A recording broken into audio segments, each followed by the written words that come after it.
Você que tá lá assistindo TV, gente, à noite, pensa comigo. Aí, de repente, tudo se apaga. A luz acabou e você ficou na mão. Pelo menos uma vez na vida isso já deve ter acontecido com você, né? Mas aí, na hora de receber a fatura, o preço vem lá nas alturas. A mesma situação vale para a internet, vale para a água. Pensa só, gente, na hora de tomar banho, ficar sem água. Mas aí eu te pergunto, será que o consumidor ele pode buscar ressarcimento quando isso acontece? Existe um limite para as falhas por mês, por exemplo? A gente vai conversar sobre isso agora, gente, tirar todas as nossas dúvidas com a advogada que está aqui do nosso lado para responder nessas questões aí que eu tenho certeza que muita gente tem essas dúvidas. É a doutora Sueli Ribeiro. Muito boa tarde para você. Muito boa tarde, é um prazer estar aqui contigo hoje. A gente que agradece, viu, Sueli? Vamos começar então Claro. o nosso bate-papo? Acho que a gente tem que começar pensando o seguinte: nós, consumidores, temos direito sim quando isso acontece, né? A gente tem que saber a forma correta de buscar, né? Sim, na verdade, quando estamos falando de fornecimento de energia elétrica, fornecimento de água, até mesmo de telefonia e internet, nós estamos falando de uma relação de consumo. Essa relação ela é regulamentada pelo Código de Defesa do Consumidor. E o que o Código de Defesa do Consumidor fala? Né? Que quando ocorre a paralisação, interrupção dessa prestação de serviços, o consumidor pode exigir o abatimento do preço e, dependendo da situação, até mesmo o ressarcimento. Tá. E aí a gente separou aqui para a doutora comentar alguns tópicos que a gente vai pedir para ela comentar, né? Algumas situações. Claro. Primeiro deles, vamos lá. Descontos na conta após a suspensão do fornecimento, né? A empresa, ela tem que informar com antecedência, inclusive, quando ela parar o abastecimento por algum motivo? Sim, quando a empresa vai parar o abastecimento por algum motivo, ela tem que informar. Geralmente é por uma situação, salvo se for uma situação emergencial que acontece ali no momento, né? Mas ela deve geralmente informar com antecedência, né? Que vai suspender ou que vai até interromper. Quando isso acontece sem motivo, o consumidor pode exigir que esse período que ele ficou sem o serviço seja abatido da sua fatura. Tá?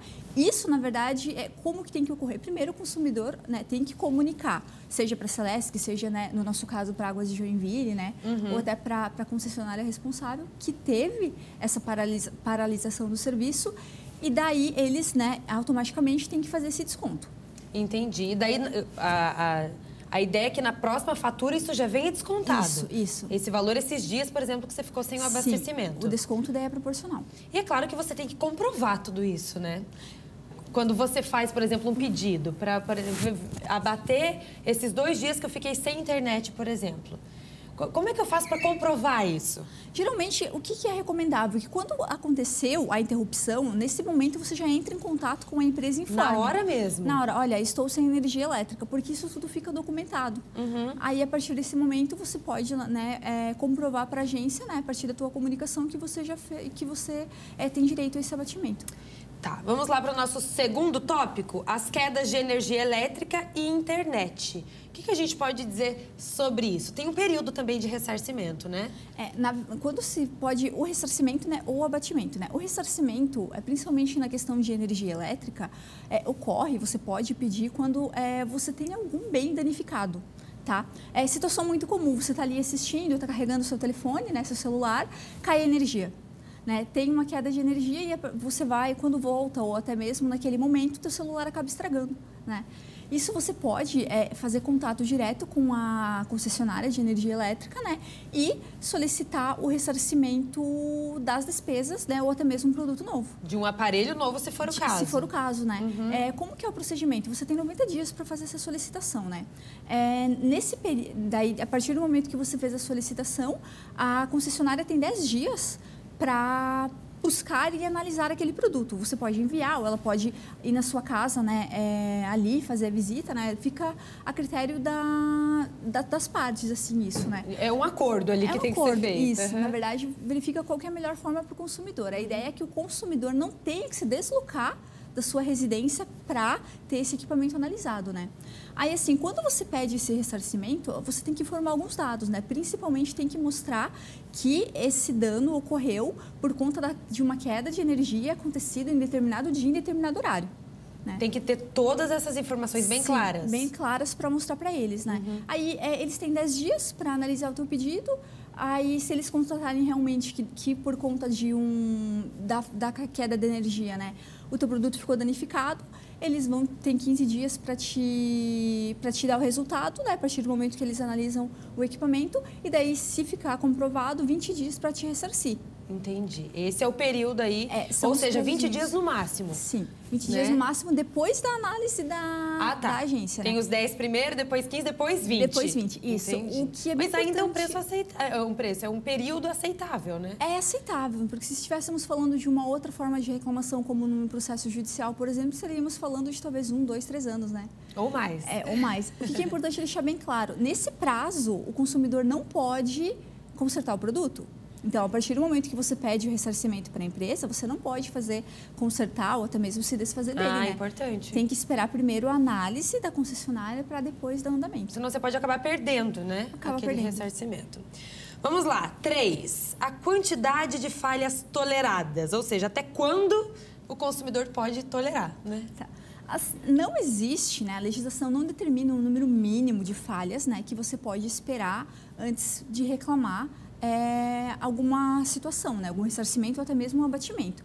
É claro que é tudo uma questão, né, de se avaliar o caso concreto, né? Por exemplo, um dia sem água é bastante coisa, né? Ainda mais se for uma interrupção, né, que não foi programada, que você não sabia, que simplesmente aconteceu. Exatamente, né? Pode interferir em muita coisa, né? Atrapalhar Totalmente. o dia de uma pessoa inteira, por exemplo. Sim. Sem internet, um dia sem internet, para o consumidor que usa aquela internet em casa, talvez seria tolerável, mas para alguém que trabalha com isso, né? Que pode fechar um negócio. Que precisa disso para fechar um negócio. Então, se acontecer e ele não conseguir resolver, ele pode buscar uma compensação desse prejuízo que ele teve, né? Mas não existe um número, fica muito de caso a caso, sabe? Vai muito, muito questão de bom senso nesse momento. Sim, bom senso, né? Principalmente para quem trabalha muito usando internet e telefone também, né? Energia elétrica, a mesma coisa, né? Se estamos falando de talvez um açougue, um frigorífico, né? Ficar um dia sem energia elétrica, se ele não tiver um gerador... Botar tudo a perder ali, né? Bota tudo a perder. Nesses casos, só ressaltando, ele também pode